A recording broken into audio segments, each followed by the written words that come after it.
পারবেন না, টোটাল ক্যামেরার দ্বারা আমরা দেখতে পাবো। ধরতে পারলে কিন্তু তার বিরাট পানিশমেন্ট হয়ে যাবে।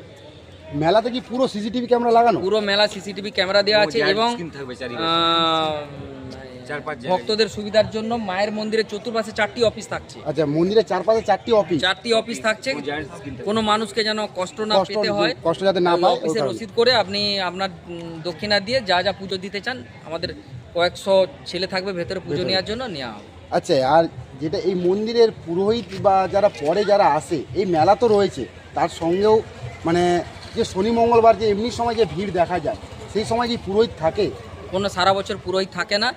আনুমানিক প্রতি শনি মঙ্গলবার 30 থেকে 50 হাজার ভক্ত পুজো দেন এবং আমাদের মন্দির কমিটি টার্গেট করছি এই মন্দিরকে সারা ভারতবর্ষের মানুষের কাছে 2035 সাল নাগাদ পৌঁছে দেবো, অর্থাৎ পুরী তারকেশ্বর তারাপীঠের মতো বড় হয়ে যাবে 2035 সাল নাগাদ।